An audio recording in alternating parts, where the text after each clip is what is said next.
Hello and welcome back to Crank Kick Commentaries. As always, I am your host, Jake Del Mastro, and as always, I am joined by my very good friend and co-host, Keaton Byer. Hello, Keaton. Hello, how's it going? Not too bad. Today we follow up and finish talking about the critically acclaimed Iraq War thriller, The Hurt Locker. Yeah, and I don't know if you knew this, but it's actually been turned recently into a television show, to like a sequel television show. Oh, really? Yeah, on Disney Plus. I think it's called Hawkeye. Oh. Yeah. Yeah, Hurt Locker. Yeah, there's a lot to talk about today. We kind of did the preamble last week. I almost said yesterday, but it wasn't yesterday. It was, in fact, a A whole week ago. Yeah. So what did we talk about last week? We talked about the cinematography. We talked about kind of Mark Bull's idea to make this movie and his time in Iraq. Yeah, that sort of thing. And we talked about Star Trek and stuff, Well, of course. as we are prone to do. Prone to do, indeed. It's not like we plan it. We just completely stumble into it every No, time. it's totally natural. It's not like we have, it on the soundboard, a theme for it or anything. It's just incidental. No, you always edit that in afterwards. Yeah, it's just because of the incidental. Yeah, just because it just came up, exactly. Yep.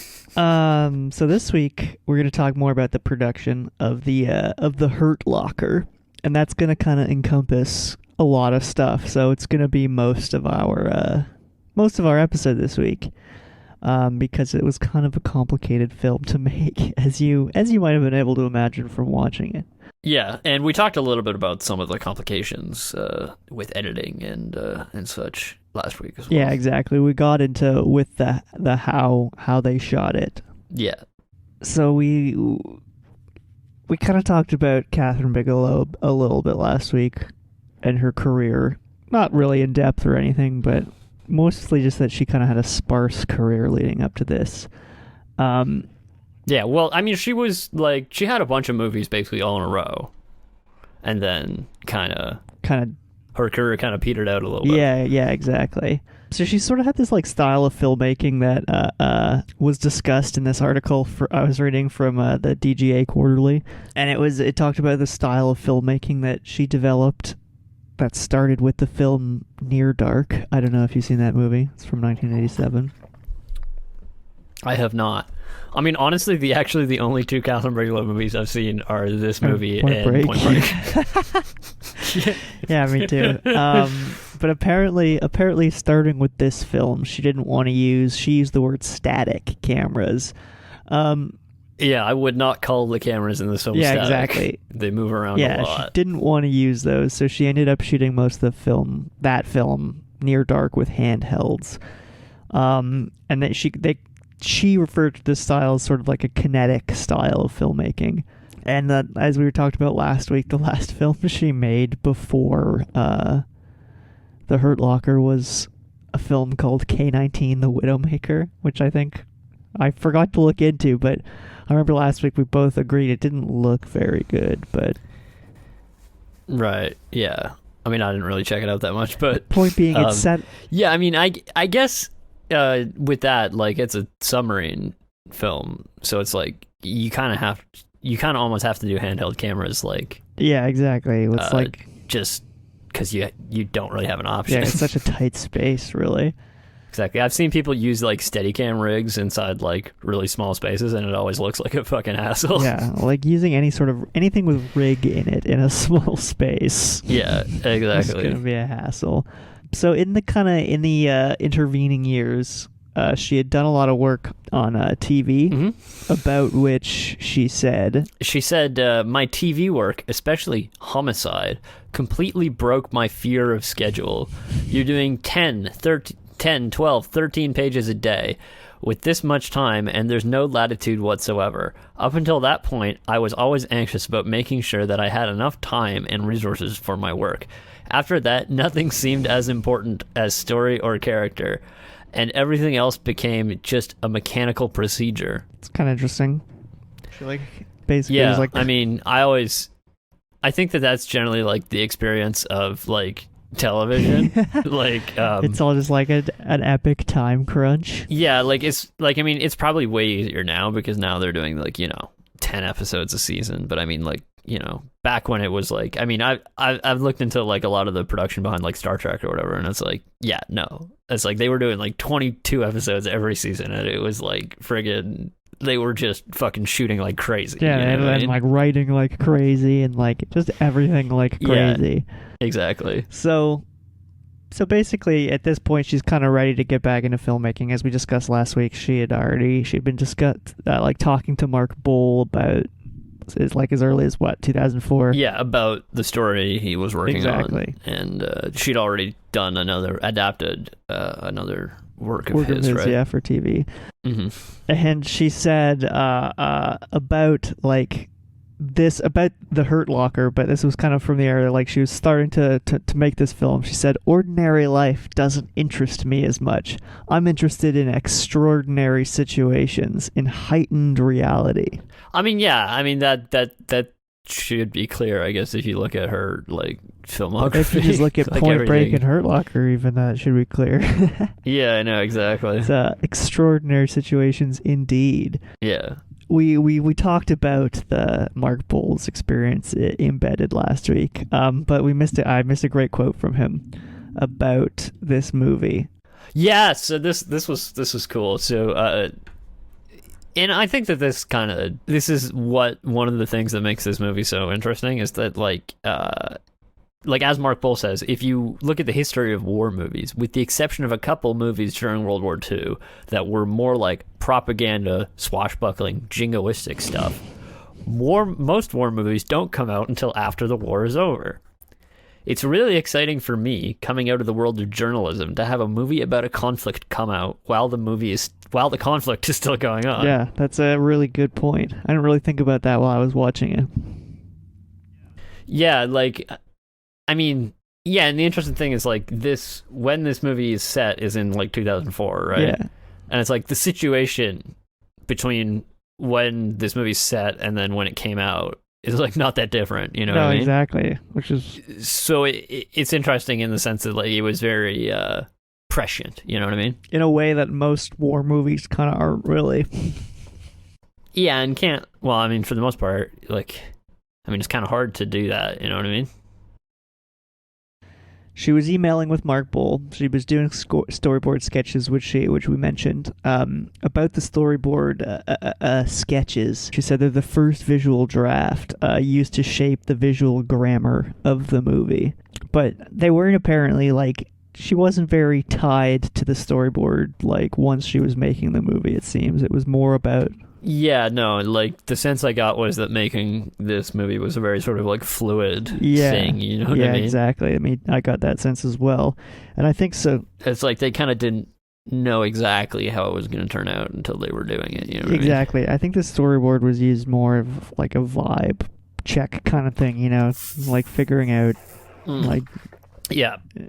I mean, that's one thing I will say about this movie is that a lot of it is literally just a vibe, you know what I mean? That's kind of the most important thing for this movie is getting that right. Absolutely, 100%. This movie's like 70 to 95% vibe.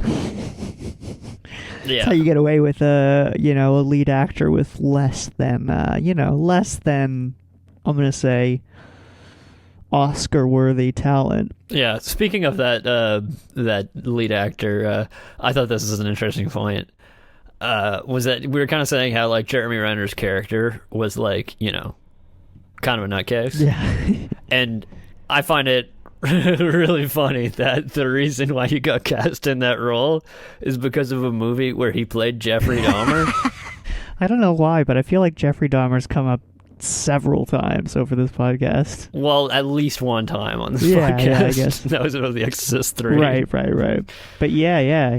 So he played a critically acclaimed, while also... Well, his role was acclaimed, but the movie was not, from what I understand. No, the movie was low budget, fairly unsuccessful film, but from what critics that saw it, they said he did a good job as Jeffrey Dahmer, so I don't know if that's really a compliment. I mean, it seems like kind of an odd idea that, I don't know why you think this movie is going to be successful.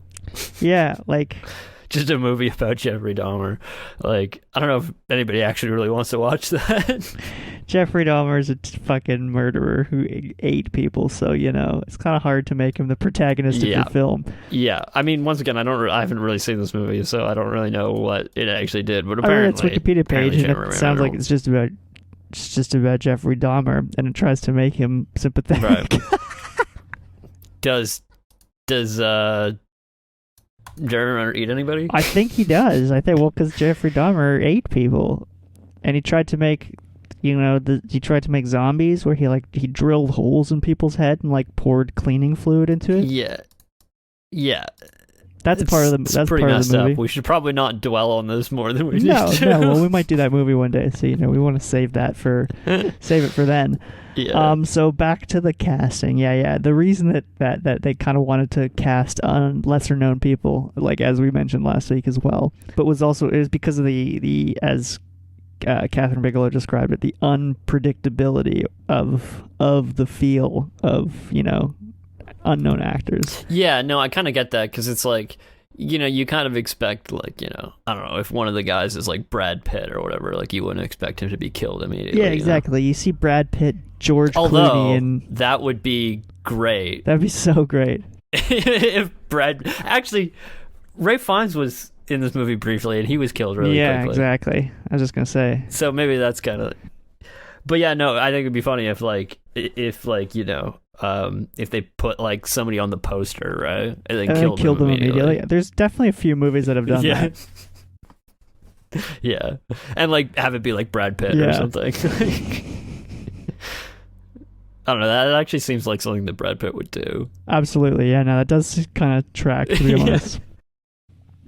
So maybe not Brad Pitt, but yeah, somebody like somebody who demands some has some clout. Meryl Streep. Yeah, exactly. Imagine having Meryl Streep in your movie and killing her off immediately. That'd be great. Oh God, I would love to I think you would get a lot of hate. Probably, but for I think the only way you could get away with it though is if you had Meryl Streep playing a murder victim, kind of like Knives Out, kind of like Christopher Plummer. Right. Yeah. And there exactly. Maybe was a flashback here and there or something, and it revolved around. Right. Because I mean, they killed Christopher Plummer relatively early in that movie, but exactly. Also, he's kind of in it the whole time exactly. as well. There's flashbacks and all that stuff. Yeah, exactly. Anyway, what were we talking about? Jeffrey Dahmer, Hurt Locker. We're talking about why unknown actors were Yeah, cast. exactly. Basically, my thinking is one of the reasons is because you expect that the star of the movie is not going to be killed immediately. Exactly. You see, George Clooney, It's Brad Pitt, and I don't know, a third guy who everybody knows, Benedict Cumberbatch. Which one you can't. You expect all of them are going to make it or whatever. I don't know. Right. Yeah. Anyway, prior to actually getting onto the set, you can imagine these Hollywood actors. Set? What set? Well, you know what I meant. Getting on Yeah, in front exactly. of a camera. Yeah. They needed to A camera? in front of 6 or so cameras. They needed to be. It's a military movie, so they needed to be Well, they wanted some realism, and I really get that is. I mean, they really. Yeah, I mean, Catherine Bigelow's whole thing, especially in this movie, is realism. In all her interviews, she goes on and on about realism. Yeah, and you can, and it's I think also it's it's kind of low hanging fruit, honestly, to get accuracy with the U.S. military because they're desperate. They're always very happy to be involved. They want films. positive representation in media as much as you can give it to them. I wouldn't necessarily say this. And so it seems like they had significant involvement in this movie. Yeah, well, I don't know about significant, but it's well, they were cooperative. They were cooperative. At least, it seems. Yeah, excuse me.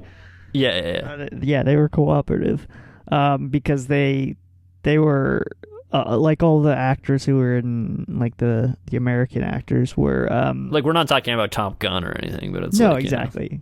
They didn't like lease out like fighter jets to the crew and turn around an aircraft carrier. But, Yeah, it's not. It was no Top Gun, but they were definitely cooperative. But yeah, because they trained at Fort Irwin in California, in the Mojave Desert for I think it was 2 weeks or a week or something like that. A little brief amount of time in a military fort. Yeah, taught them basically, all the basic training Yeah, stuff. I assume I think. it's like how to hold a weapon like a military person would, etc.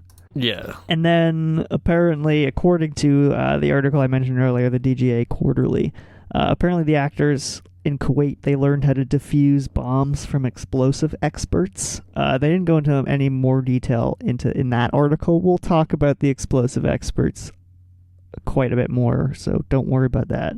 Right, but it's like, yeah, I mean, I can't imagine that they like, I wouldn't want Jeremy Renner in charge of defusing the bomb that's gonna blow and I think up and kill us all. we but, touched like, upon it last week as well. It's like I don't think that they want it to be totally accurate. No, exactly. I don't think they'd film anyone. You don't want to show people how to make IEDs on film. Exactly. I don't know how true that sentence about them learning how to defuse bombs in Kuwait is from explosive experts, but I'm sure they met with some explosive experts in the military and were talked about their jobs and stuff. So in terms of locations, apparently Morocco was a finalist, and they sent some scouts there. But Bigelow was not satisfied with the architecture. So there's two stories about it. Well, there's two angles rather. One angle is it says that it seems that Bigelow wasn't satisfied with the architecture. She wanted it to be more realistic. She said it wasn't enough like Baghdad. Yeah. Well, I think definitely this was one point that she was really set on being authentic with, you know what I mean? I think if she could have, she would have been shooting in Baghdad. Yeah, exactly. There are obvious reasons why she couldn't do that. Yeah, so she wanted to be as accurate as possible, and so I believe that angle, according to the Jordan Times. So Jordan is where they ended up filming, which, if you know your geography, borders directly on Iraq. Yeah, it's right. It's right in there. So, according to the Jordan Times, the Royal Film Commission of Jordan, they worked really hard to convince Bigelow and Bull to shoot there. So that's what the Jordan Times said. We'll talk. I referenced them a little bit more later on, so we'll talk about that because their article was interesting, an interesting perspective. Right. Ultimately, the film was shot all over Jordan. Do you wanna read where here? Okay, so the places that were shot in include Amman, Widat, Madaba, Saka, Marka, and Zarqa. I think I got that right. Yeah, I think you got that right. So once they arrived in Jordan, I don't know specifically where most of it was shot, but it just kind of seems like they were kind of all over the place. So after they arrived, the special effects supervisor, this is a great story. The special effects supervisor, a guy named Richard Stutzman, and yeah, I see that his last name is almost Stuntman, which I did thoroughly enjoy as well when I read it. I thought it was. Is this special effects supervisor named Richard Stuntman? But no, it's Richard that would Stutzman. be pretty sick. But That'd be excellent. So apparently he spent the first 2 months trying to obtain the proper permits to use explosives. So this is from FX Guide. Do you want to read this quote? It's kind of long, but it is worth it. It's great. Yeah, so according to Stutzman, there was no infrastructure there whatsoever for civilian use of explosives. In the U.S., we used them for mining and road building.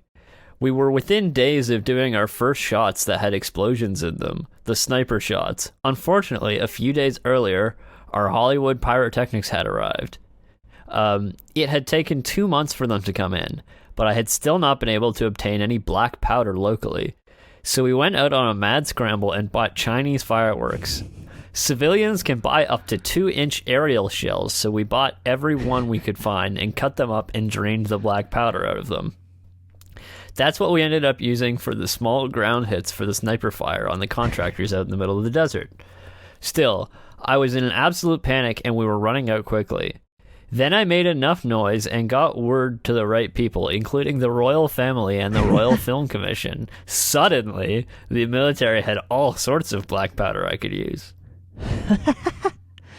So there you go. Yeah, it was. They were very because we mentioned the Royal Film Commission already. They were very what's the word I'm looking? Intertwined with them. Yeah, well, I think it was very much in the interest of the Jordanian, monarchy, at least, to sort of promote filmmaking in the country, right? Yeah, and we'll talk about that again a little bit later, briefly, but yeah, definitely. Like they definitely wanted more like crews and stuff to come in after this. They were hoping, I think, that this was help them out. Exactly, yeah. So additionally, in a similar vein to that story, the weapons coordinator, David Fensel, apparently had to stay up all night after working a 12-hour shift because he had to make rounds for the sniper rifle because their rounds hadn't cleared customs. Oh, so no. he had to make some... So they had to improvise. Exactly, yeah. So it was kind of a shit show in some ways, but... Yeah, I mean, maybe I should be a little bit reassured that it was difficult for them to get weapons and explosives. I think it is actually quite reassuring. But yeah, I think as we mentioned last week, there are some other issues, some more environmental issues about filming in Jordan that we should address, I guess. The heat. Yeah. I mean, yeah, obviously this happens anytime you film in, somewhere hot, which, is a lot of movies because, I don't know, for some reason I think deserts just look fucking great on film. Yeah, they're vast, open landscape. Although you'd think there'd be more, if that's the reason, you'd think there'd be more prairie movies. I don't know. I mean, maybe they're just not as visually interesting. What are you trying to say about the prairies? What's more visually... How is a prairie less visually interesting than a desert? Well, in a desert, often it's dunes and shit, You saying grass is lesser than dunes? I mean, I don't know. I mean, I guess, Shanghai Noon was shot out in the prairies, although not on a prairie. Not on a prairie, yeah. Well, there are some desert...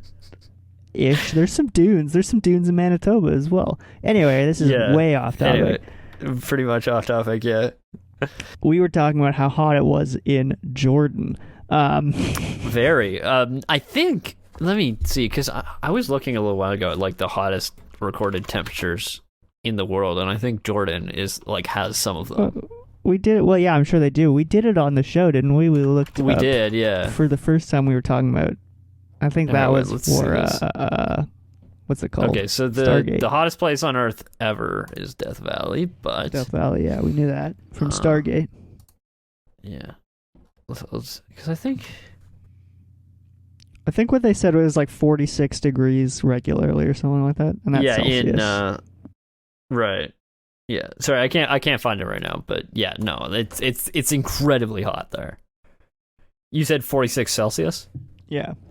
Yeah, that's what nuts. they referenced in the article I was reading. But yeah, it's absolutely nuts. And just imagine wearing the bomb suit. Yeah, exactly. Because from what I understand, that was a real bomb suit, right? Yeah, well, yeah, exactly. There's a couple of scenes where there's definitely some inconsistencies in the suit, but generally it's a real bomb suit. Yeah, and I mean, I think this might have been part of his training. Jeremy Renner's training, but as far as I know, part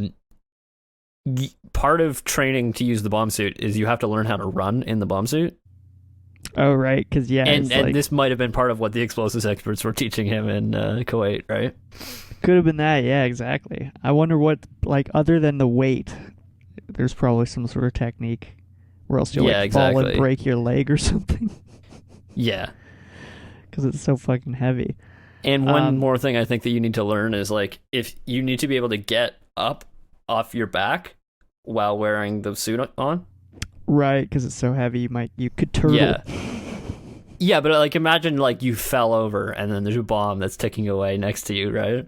And you have to get, yeah. You really want to be able to like get up and get out of yeah. there, you know what I mean? Yeah, exactly. Yeah, we'll talk about that a little bit more. So, about the heat, I guess Mackie didn't have to wear the bomb suit ever, did he? No, it was only Renner. And I mean, Renner. I don't know 100% if he was in it the whole time or if maybe, there was a double. Because when he's wearing the suit, you can't tell.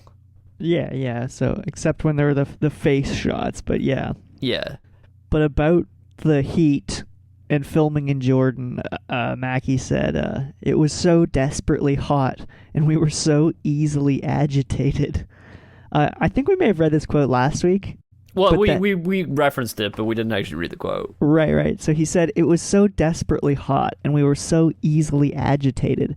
But that movie was like doing a play. We really looked out for each other, and it was a great experience. It made me believe in film. Yeah, exactly. I mean, I think them being so agitated really fits with the feel of the film, how it's kind of like, you're on edge the whole time, and because, the actors are on edge the whole time as well. Yeah, exactly. And we heard earlier about the guy who'd working a 12-hour shift and then had to stay up all night and then presumably work the next day because they were, Yeah. doing whatever. Exactly. So, but then there's he kind of explains what he means by "it made me believe in film," and I just thought that was an interesting kind of second part of the quote, because it also talks it kind of references like this film in a way. So the second part of the quote is, do you want to read the second part? Yeah. Well, I mean, I was just saying because like this kind of gets into how we were saying like the how one of the results of kind of casting unknown actors in these roles is like everybody's kind of on the same page, like everybody's kind of in the same situation. So like as Mackie says, he says in film there's this hierarchy. You don't get to hang out with the number 1 guy on the call sheet and you don't get to hang out with the number 50 guy. You're in your little tier and your group of people that's very isolating and very segregating. Good way of putting it, I think. So yeah, like I think part of that, why I guess that didn't happen on this movie is they're kind of out in the middle of nowhere away from civilization. So like, yeah, and they said there's like there were no trailers, there were no nothing like that. Yeah, and the other thing is because they didn't have like any like big star power or anything in this movie, like everybody's kind of on the same level and stuff. Yeah, there's no one to like. There's no Brad Pitt. I don't know why Brad Pitt is always the guy we think of, but well, because we've talked about Brad Pitt quite a bit actually, surprisingly on the show, and also he is kind of just the quintessential. He's the number 1 guy on the call sheet. Yeah, he's the quintessential number 1 guy on the call sheet. Well, I mean, he's the Chad Palomino. Yeah, exactly. He is Chad Well, I mean, I don't think he is, but yeah, he's got the star power of Chad Palomino. I don't know if he has the same irritating qualities. Yeah, I mean, I'm sure everybody in Hollywood's got that to an extent. But yeah, totally. But yeah, back to the heat. And the just kind of like as this kind of theme, Stutzman said what was he, the supervisor, special effects supervisor. Yeah, he was the guy with the bullets and the explosives. Exactly. He said everything we had was jerry-rigged and shoot from the hip and from available materials. The heat on certain days was almost unbearable, and I think that contributed to it. It was an experience. It was pure hell at the time. But knowing what I know now, I definitely do it again. What do you think he knows now? So, I mean, that's uninteresting takeaway. Yeah. Wait a second. Because I'm just I'm just wondering if he made that decision before or after all the Oscars. Well, that's what I was just gonna say. It's like, what does he know now? What is he referencing? Does he know how? Does he know that it's successful? Yeah, like how successful the movie was gonna be. I think that's what he's talking about. I'm just gonna see if he was involved in the awards. Yeah, you should see if he was. No, it doesn't seem like effects was nominated or anything. We'll go into the Oscars in detail at the end of the episode, but yeah, it was rough. But it seems like Renner maybe had the roughest time of all. Oh, because of his food poisoning. So he said, I got food pugs, and then I got food poisoning, and I lost 15 pounds in 3 days. Jesus Christ. That's horrifying. I'm just wondering, yeah. I mean, he probably also lost a huge amount of water weight just having to sit in the suit all the time. Just sweating like profusely out of this fucking... And not to mention the diarrhea. Yeah, just tons of diarrhea. I was just watching that scene from Indiana Jones. The one where has dysentery? Yeah, the one where he's like sweating profusely from all his dysentery. Yeah. But yeah. Where was that movie filmed? What? Was that in Morocco? I think it was... Where was it filmed? Tunisia. Oh, maybe it's Tunisia. Yeah. I'm not sure. I've heard Tunisia and Tunisia. Yeah, I'm before. not sure either. But anyway, I think that's where it was filmed. Okay. Yeah. One of them was filmed in Jordan, actually. Oh, okay. Oh, that was Last Crusade. Yeah, I wasn't think it was Last Crusade. Because it was. It was the desert. What's it? Petra. Is the place with all the rock? Oh carvings? yeah, that's in Jordan. That's definitely Jordan. Anyway, we're talking about Indiana Jones. Anyway, that's yeah. Maybe we'll talk about Indiana Jones one day. I don't know. Yeah, it'll be fun. So yeah, after on top of losing 15 pounds in 3 days, which is horrifying. In the heat, as we mentioned, he was wearing the bomb suit. The scene where he has to carry the child's corpse, dark scene, we talked about it last week. Right. He tripped down a flight of stairs and sprained his ankle. Ooh. Ugh.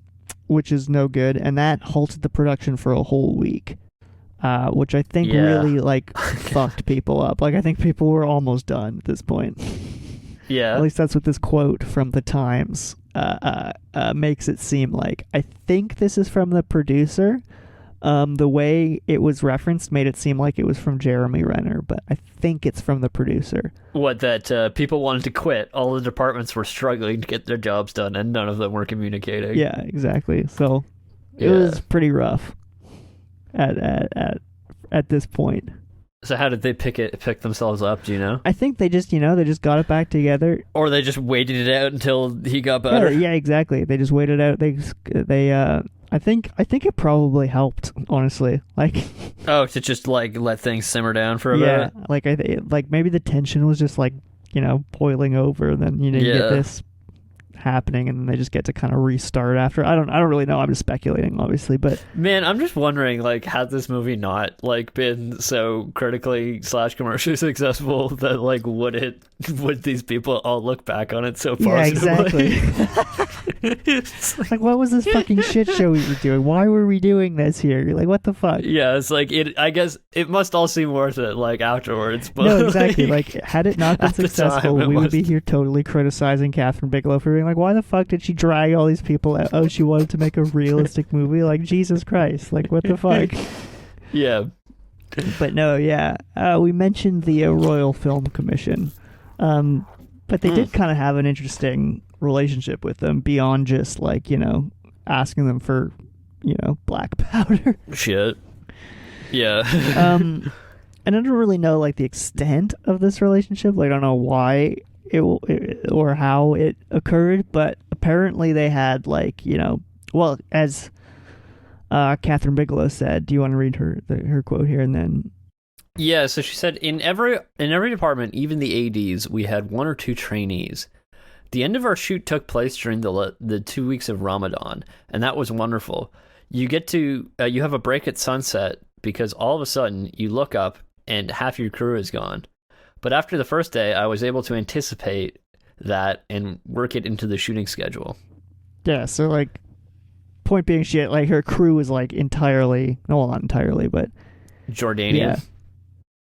Yeah, exactly. Tons of Jordanian people. Yeah, I mean, I assume they probably would have had to get involved with the Royal Film Commission just to get that all set up and acquire the requisite tax breaks and everything. Exactly. Yeah. So we discussed the kind of the multi-camera setup a lot last week, but there was kind of a great quote from Catherine Bigelow about about this from the article from DGA Quarterly I was reading. So she says, everyone is in motion, and it's a constantly moving instrument. Some actors need time to grow accustomed to the style, she concedes, but they soon adapt because the Quad Squad... What the fuck's the Quad Squad? The Quad Squad allows them to truly stay in character without, quote, playing to the camera. I think by quad squad she means 4 cameras. Yeah, that's probably what it is. Yeah. Yeah, that's definitely what it is. Yeah. I mean, yeah, like I kind of alluded to that last week, but like it's like, because if the actor doesn't know what camera they're supposed to be acting to, like they're gonna act completely differently than if they're like, you know, yeah, there's one camera that's trying to exactly, yeah, you know, and you know, you're probably gonna get like a more like, you know, full like performance, because I mean, like, for example, if you know only your face is in shot, you're gonna act differently than if, like, you know, your whole body's in shot. absolutely, you know what I mean? Yeah, exactly. Totally changes your whole dynamic. Exactly. So furthermore, like tons of I think we briefly mentioned this last week, but tons of the extras were locals and Iraqi refugees who were also tons. So I don't think we actually went into that, but yeah, it was interesting, and I think that added to the authenticity of the shoot. Yeah, I was actually trying to find out more about that kid who played Beckham in the film, and I couldn't actually find anything about the actor who did it. So I was wondering if he was a refugee, and then I was trying to find out if he'd done anything afterwards, and I couldn't find anything. But like, I think he might be like a doctor in New Jersey now. What? I'm not sure. There were a couple of people that had like the same name as him. So we're not 100% sure, but potentially Beckham's now a doctor in New Jersey. That would be dope. I'm not dope and true. Yeah. Yeah. That is, yeah. He might be a refugee, and it's possible he just like didn't do any acting after that. Yeah, I mean, yeah, he had the one entry on IMDb, I think. Yeah, because one of the producers was saying like, and it was very producery way to say it. He was trying to sell this movie. He was like, you know, so many of the people in this movie are Iraqi refugees. So like when you look into their eyes, you're looking into the eyes of people who've like experienced this.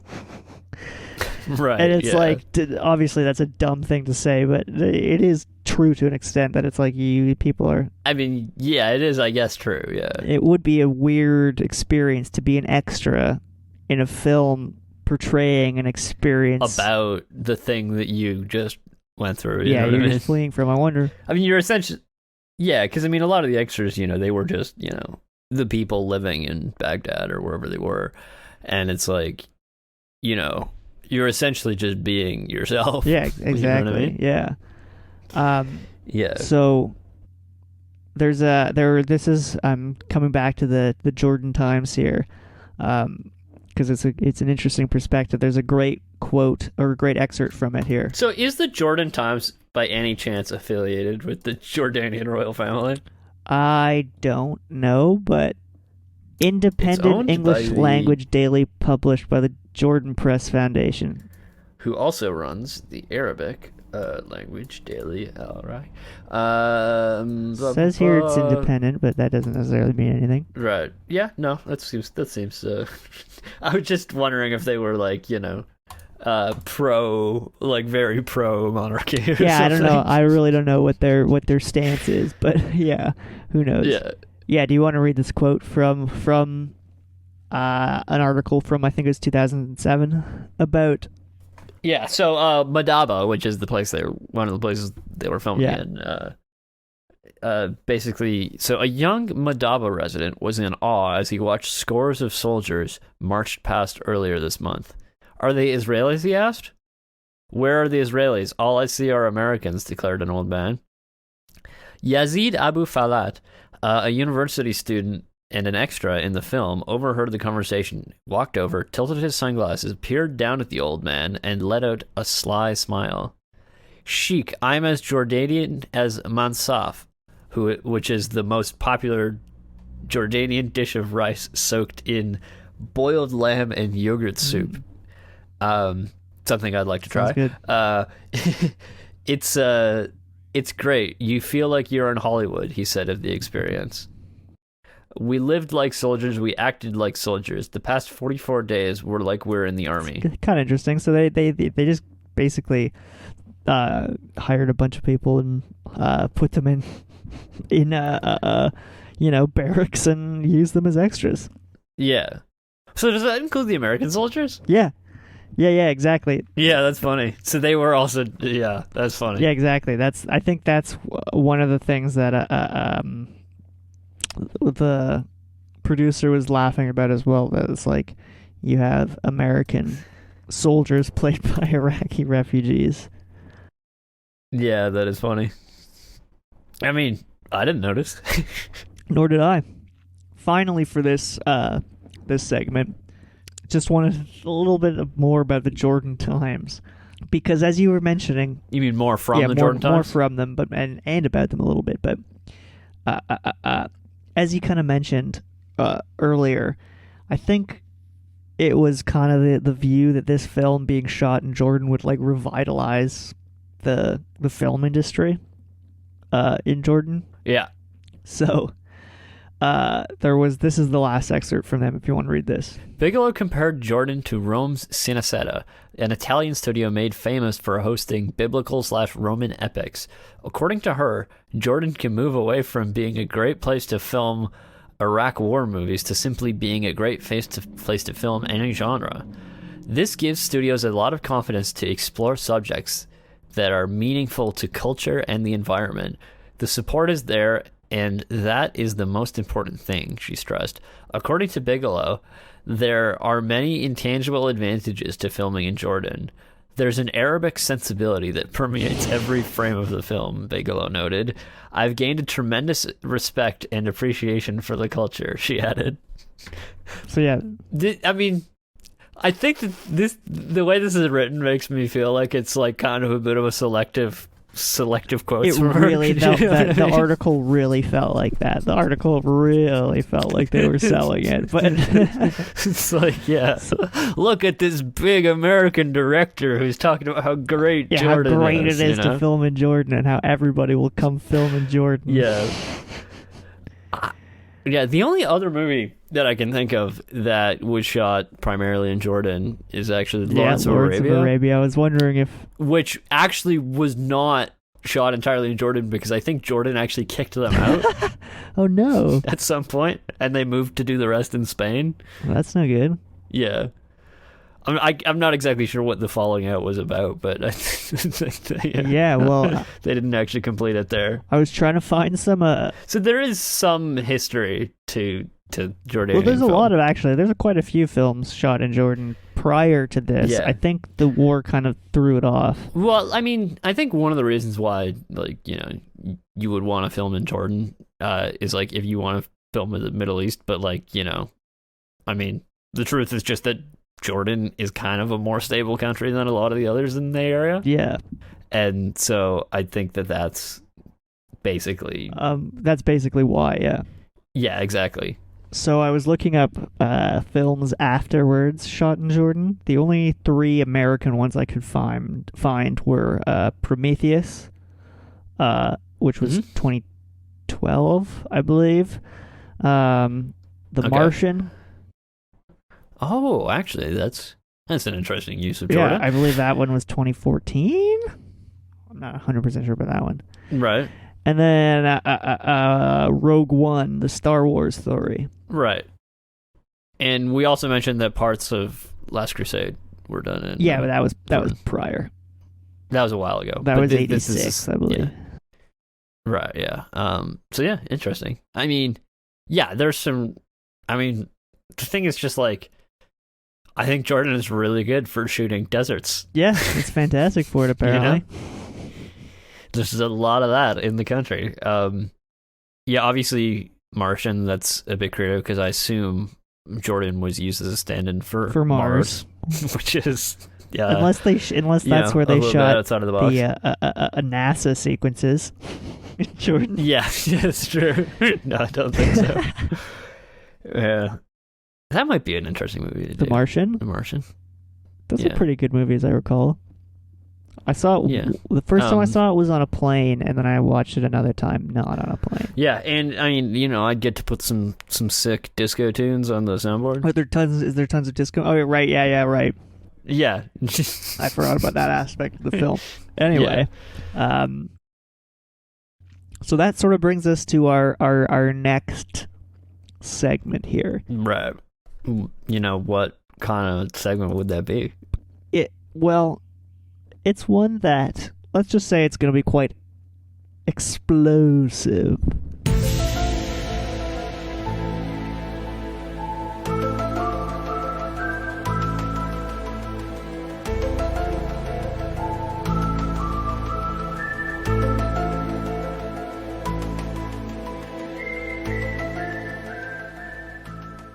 Welcome to the truth, where we get to the bottom of things, find out about the truth. We won't bullshit you. No bullshit here. This is all real. No bullshit. 100% truth. Exactly. This is the segment where you have to have your sunglasses on. Oh yeah, you put them on. You put on the sunglasses if you're going to listen to this segment. You put them on. Exactly. Exactly. So this truth is going to be pretty it's pretty interesting. It's a less crazy one than we normally do. Okay. Is it pretty truthy though? It's true. Oh, it's true. It's extremely true. Not that anything we've ever talked about on this segment is untrue, but this one's... No, we only talk about true things. Yeah, as we mentioned. Verified true things. Yeah. I don't know about verified, but true things yeah. Anyway, so we're going to talk about the explosions in this movie because obviously there are a few of them. There's a few of them, and it's kind of important to the plot.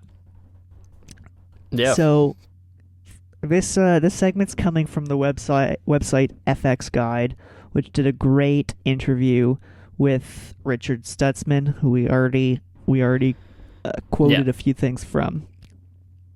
But he goes into detail here about a lot of stuff in the film, so I thought we'd share some of the stuff here because it's really great. So he was talking about how they got like the realistic type explosions. So the question was, how did you plan to get realistic type explosions onto the screen? And Stutzman said, those demonstrations were, of course, really helpful because he's talking about the demonstrations they did with the professionals. Okay. Of actual... So it seems like some of that training was more about training the FX people. It seems so, exactly.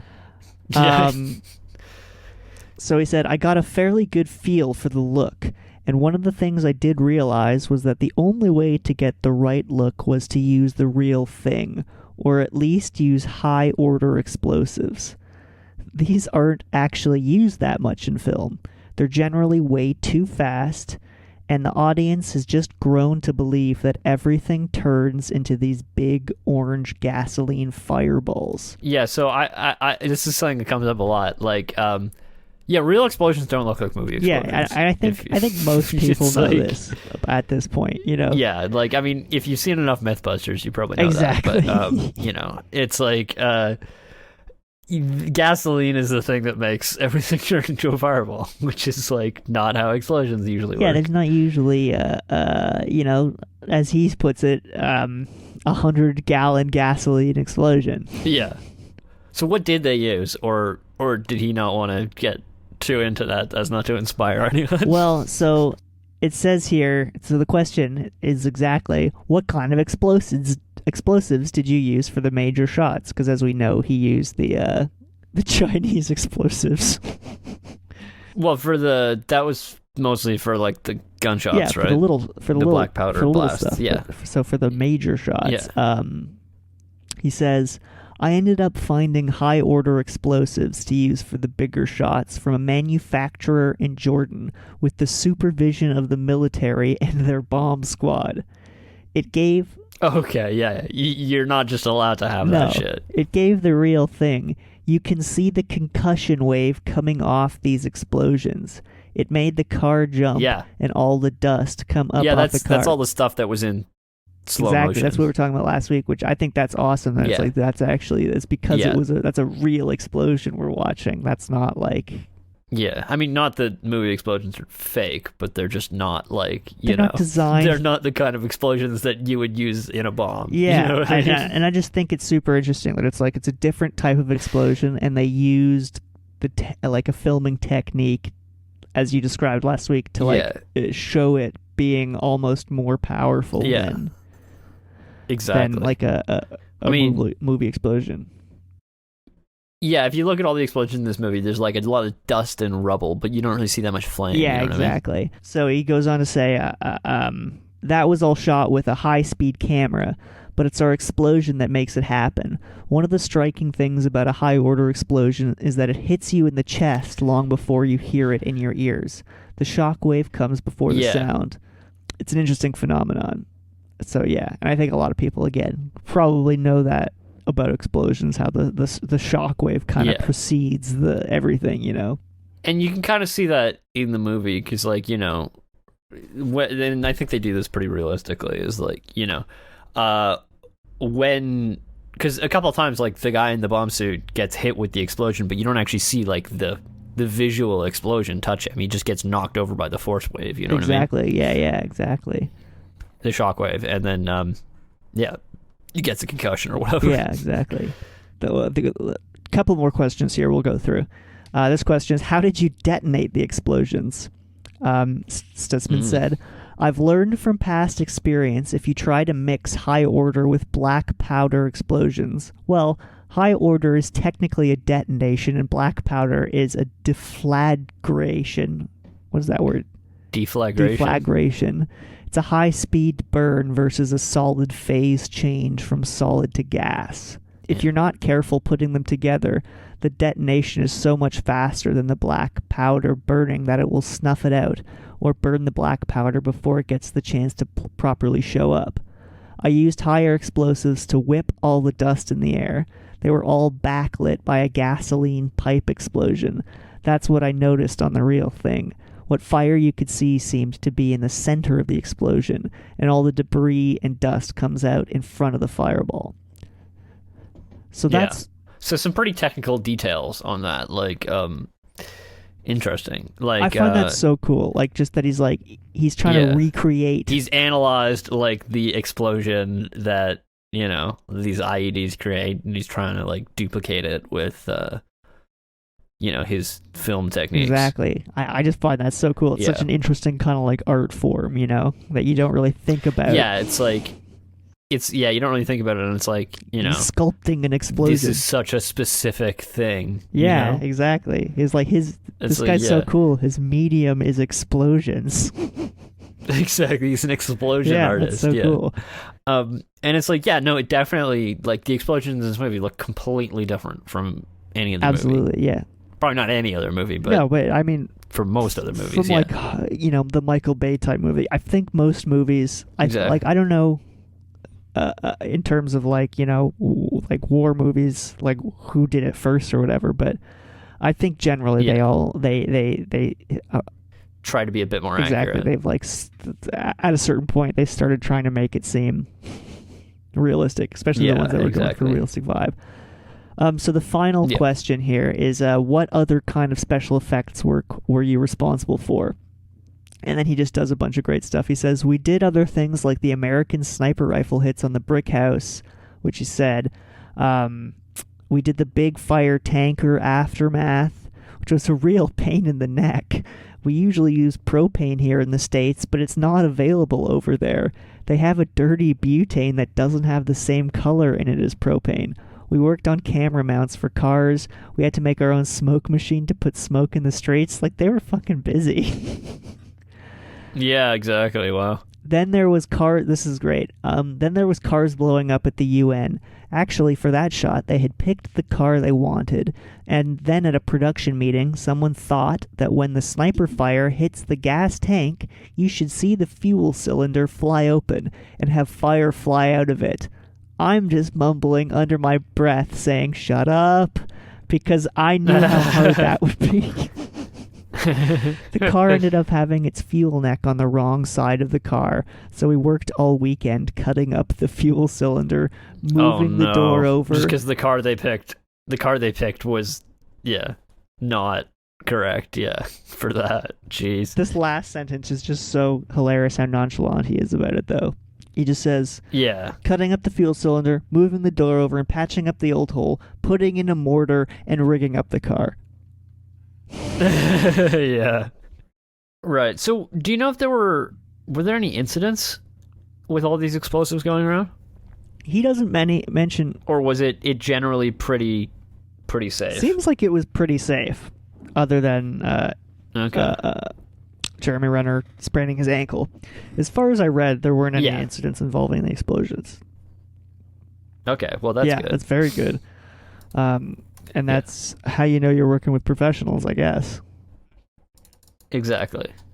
Yeah. Oh, he was also talking about... It's an fascinating interview. You should read it in its entirety. Mm-hmm. But he was talking about how part of his team was a bunch of German guys, and they really kind of saved his ass because it was so much easier to import the German equipment from Germany than it was for him to get all his equipment from the States. So they ended up using all of the... Yeah, I'm pretty sure the U.S. doesn't want, just, random, explosive ordnance and shit going into places in the Middle East. Precisely. Okay, that's really cool. Yeah, definitely. The explosions were a high point of this. Exactly. I mean, it's a movie about bombs. Yeah. It's you got to get the explosions right. You have to do it right, and they did it right. So for the second part of the truth, we alluded to it last week. We're gonna go over some of the fucking goofs. The goofs. Because there's a lot of them. I'm sure there's a million, yeah. So let's just go through it here, and we can trade off. And then there's one in particular. We don't have to go through all of them, but we'll go through some of them. And then there was one in particular that I thought was funny. So we'll talk about that one. Yeah.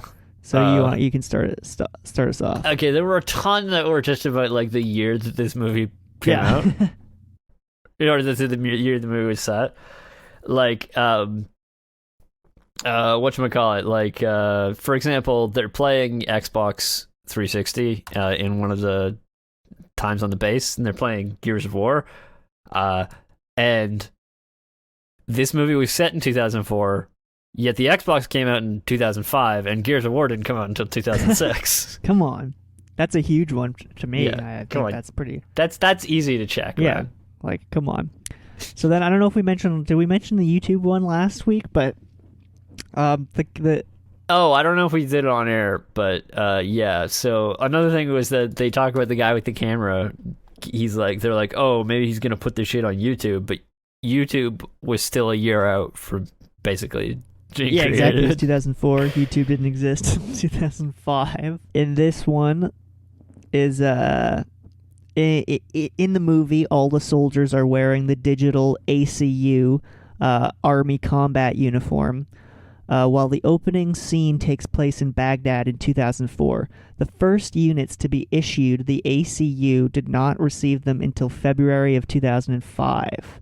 The correct uniform for the time period would have been the 3-color DCU Desert Combat uniform. So... fucking unforgivable. They are unforgivable. If the further down the list you go into the military stuff, the more unforgivable it gets. Another thing was about the music, all the friggin' heavy metal tunes. 3 songs played in this movie were by a band called Ministry, and they were all from the album Rio Grande Blood, which didn't come out until 2006. Yeah, and that... I fault them less for that one because it's music, Music is... No, but it's not just background music. It's music that they are listening to in the movie. Oh, that's totally different. No, Jeremy Renner has it on his stereo. Yeah, that's no good. On the bass. Yeah, that's unacceptable. Yeah. That's indefensible. It's just like in Moneyball, that song at the end. Exactly. I was just thinking about that. Oh, that was just the one thing. I was just thinking about that, yeah. There's also tons of military stuff about their uniforms and how their ranks are laid out and stuff. Oh, for example, Sergeant Sanborn has a combat infantryman's badge along with a parachutist's badge. Possession of a CIB would be highly unlikely due to the fact that EOF and OIF had just begun, and his tenure in the armed forces is probably no more than 10 years. Aside from the small scale special operations skirmishes, the last combat theater where one would likely receive this award would have been in the early 90s. It's almost impossible that he would have served as an infantryman in OIF and reclassed to the time-consuming MOS of an EOD technician under 2 years. Also, he wears the parachutist badge above the CIB.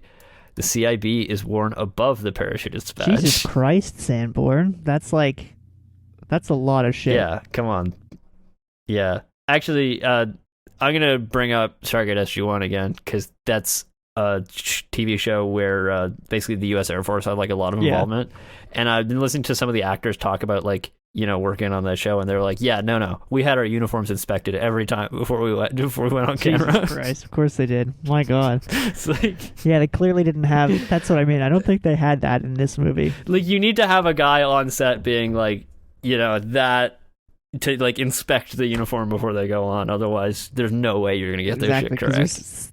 It's just like there's so many little things. Yeah, exactly. Like, for example, the fucking thing about the flags. Like LTC Cambridge wears 2 U.S. flags on his ACUs. The flag is only worn. So ACU is what again? The Army combat uniform? Yeah, that's his incorrect combat uniform for the era. So on his incorrect issued combat uniform, he says he's wearing it on both of his shoulders, but the flag is only worn on the right shoulder. The spot on the left shoulder where he wears the extra flag is reserved for the special skills tabs.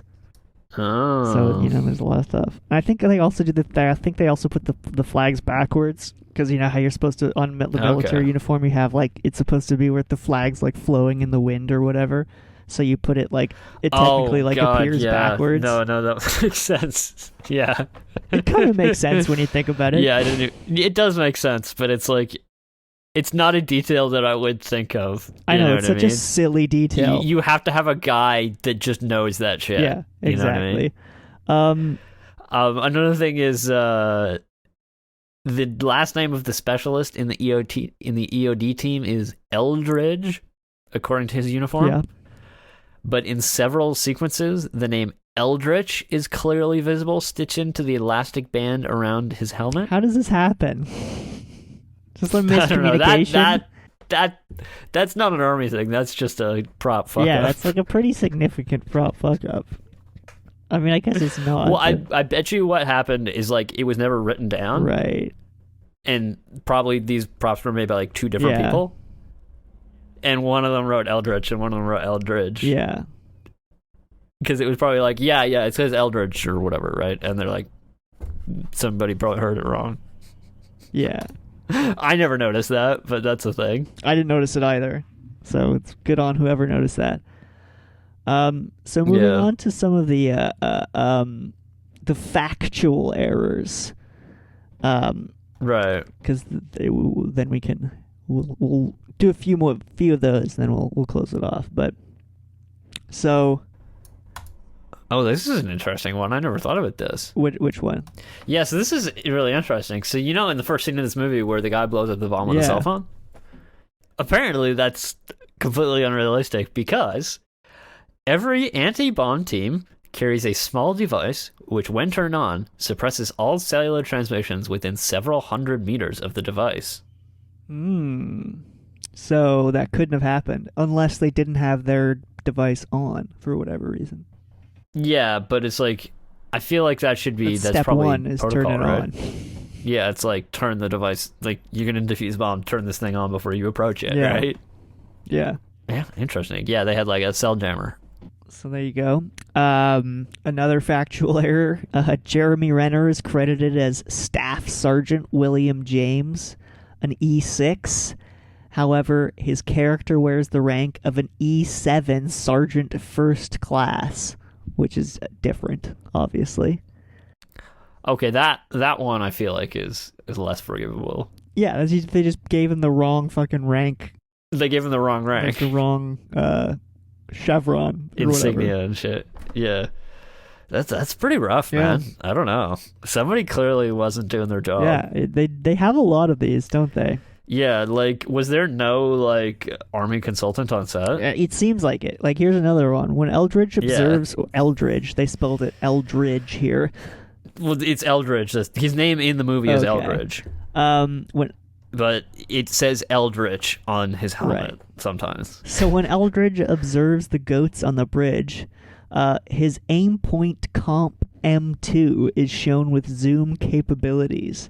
The real aim point comp M2 is a red dot sight that has no magnification.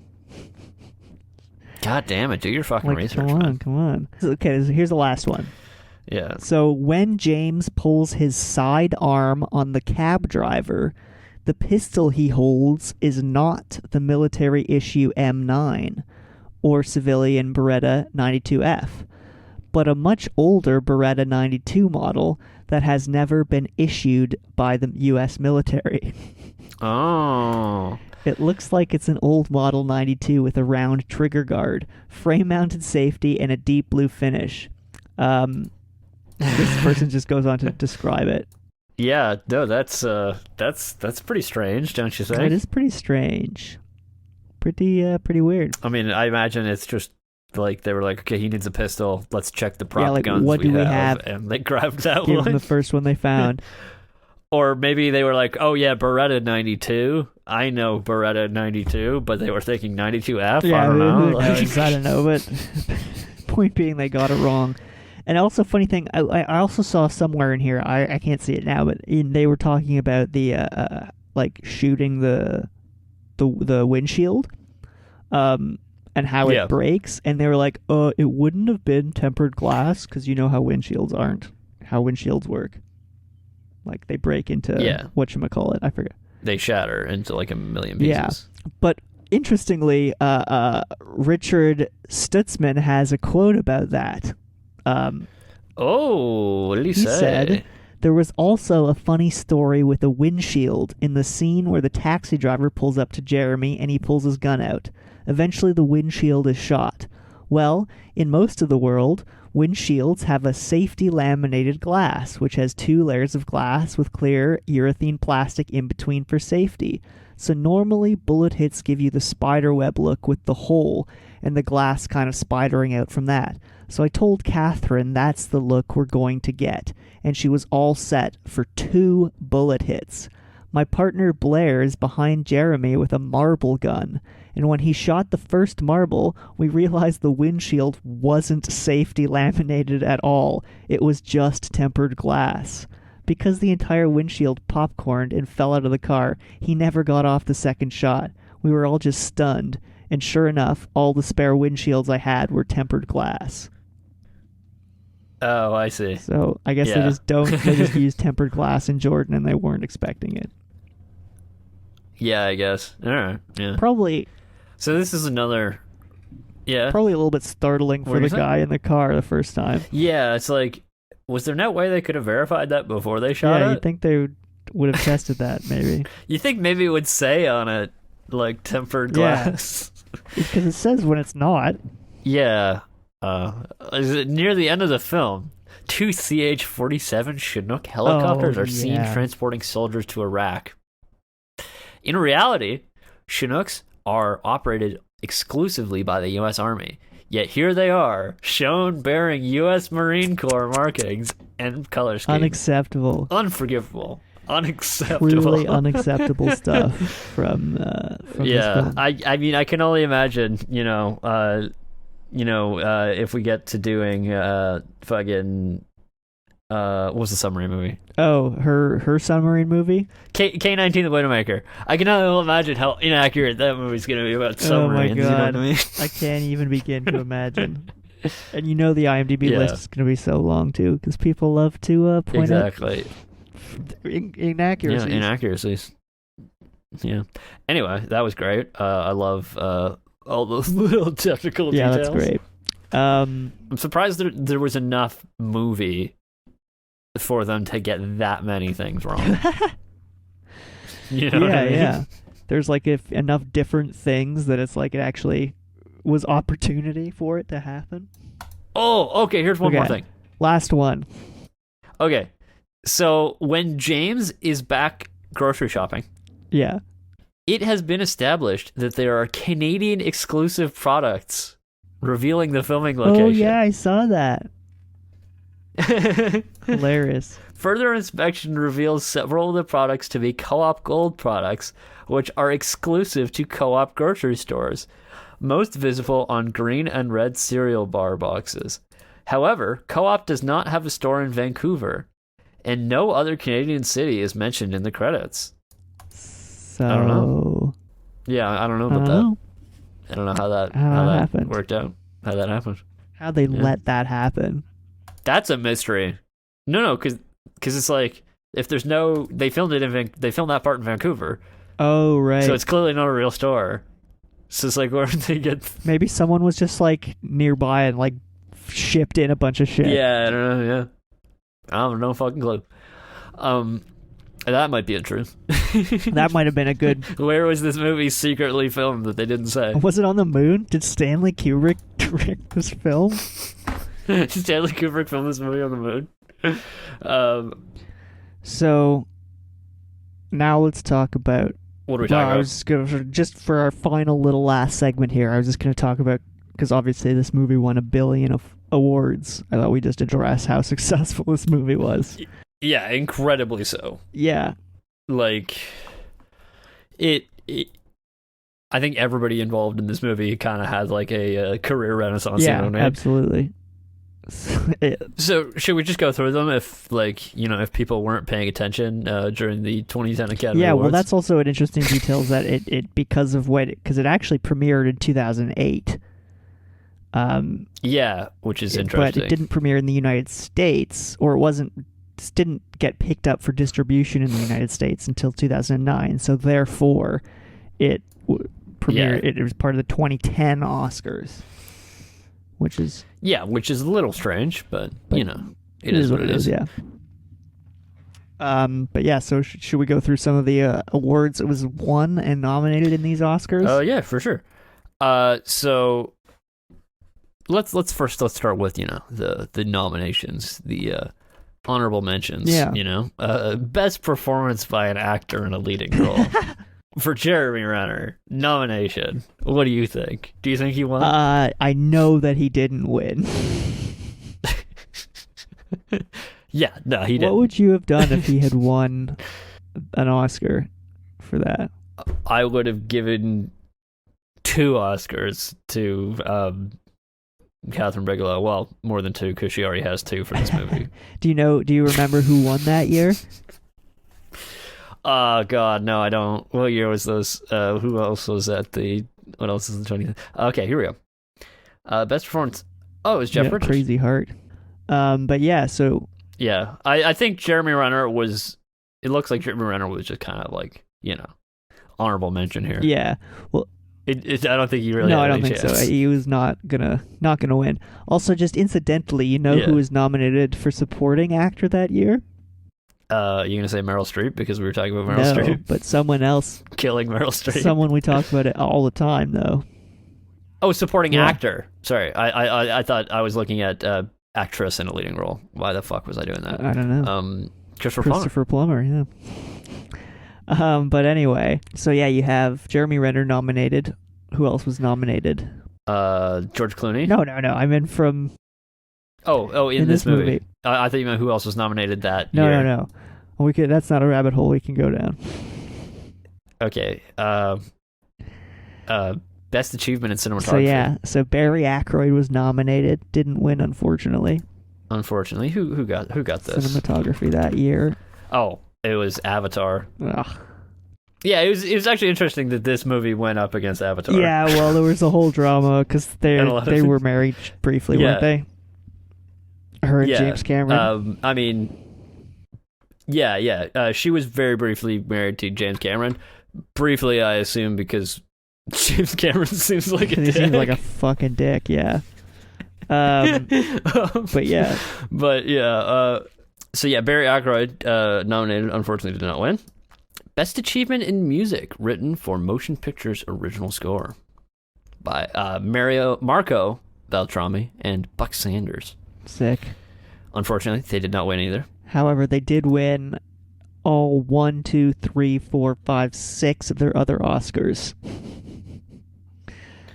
Yeah. And that includes... So, they cleaned up the sound ones. They got both editing and mixing. yeah, they got film editing by previously mentioned Bob Murawski and Chris Yeah, that Innes. would make sense. Yeah. Fantastic job doing this movie. Best writing, original screenplay, Mark Bowl, and best achievement in directing, Catherine Bigelow. Yeah. And then finally, Best Picture. Yes, The big one. the one that everybody wants. Best motion picture of the year: Catherine Bigelow, Mark Bowl, Nicholas Chartier, and Greg Shapiro.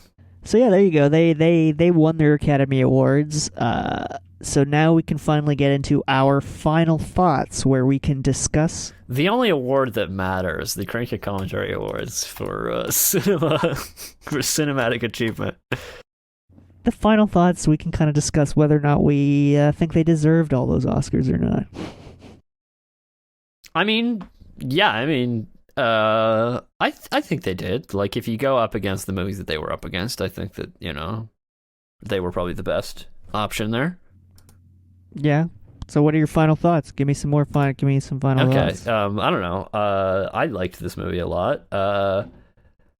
I thought it was really well done, and it kind of, it's kind of funny, like, going through all those, like, inconsistencies and shit that we talked about, because it's like none of that is noticeable at all. No, none of it really reads in the final picture. Yeah, and it's like, no, I thought that everything was pretty much done really well, and I think this is a well done movie that's deserving of a great deal of its acclaim. Yeah. Let's hear what you have to say. Yeah, it's fine. Because I think you had a slightly different take on It's it. fine. It's interesting. I think it's Yeah. more interesting than it is good. Which is Right. it was fine. It's fun to watch, and it's definitely for Yeah. a war movie. They're very time and placey. I think especially for certain people. Some people are No, it's anytime, yeah. but no. I'm not gonna just like throw this on. yeah, no, you know. it was definitely But I mean, I think some of the best movies are kind of like yeah, that. You know what and I mean? like it achieved what it set out to do quite well. So in that sense, Yeah. it was a very good movie.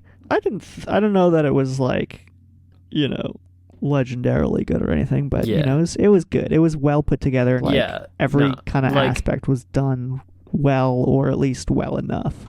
Yeah. No, like, I think my reaction to this movie, like, because I think I remember this movie being just okay, Yeah, but then when I rewatched it, I think it really it presented a lot better to me. I think. yeah, me too. It I don't know why definitely that is. improved it after a rewatch. I think I definitely didn't really enjoy it Yeah. the first time I watched it, Yeah. but that was years ago. Yeah. But Yeah. I know. Who knows, man? But yeah, no. I don't know. I thought it was excellent, and you think it was there good. you go. Yeah, so that's fine. So there we go. That's the Hurt Locker. That's the Hurt Part Locker. 2. Uh, That's basically all we part have to say 2. about that. All right, there, Gump. Yeah, exactly. Private Gump. Yeah, that's the. No, we'll never do that movie. Well, I don't know. Imagine Gump. We Imagine might. Private Gump in Iraq. Plot know. ordnance disposal unit Maybe there's gonna be like a remake of Forrest Not- Gump. in Tom Hanks's lifetime. No, but I mean it's gonna be set like 50 years after like Forrest Gump. maybe. is. Yeah, I could see that happening. So Forrest Gump is gonna it's gonna start in like the 80s and 90s. Yeah, right. Yeah, You know yeah. what I I see mean? what you're saying. Yeah. Yeah. Gump. Forrest Gump. Or maybe it's about his kid. Yeah, could be. Maybe Forrest Gump Jr. goes to Iraq. Forrest Gump Jr. disposing bombs in Iraq. What was I? I was doing something. I was going to check something that has nothing to do with It's Forrest Gump. probably to do with our shoutouts. Okay, yeah. I mean, I'd like to thank all our listeners in Italy. Thanks for tuning in. Grazie. Mamma mia. That's one spicy podcast. All right, Crane. Jesus Christ, Keith. They're not going to come back. Ah, they will. They'll love that.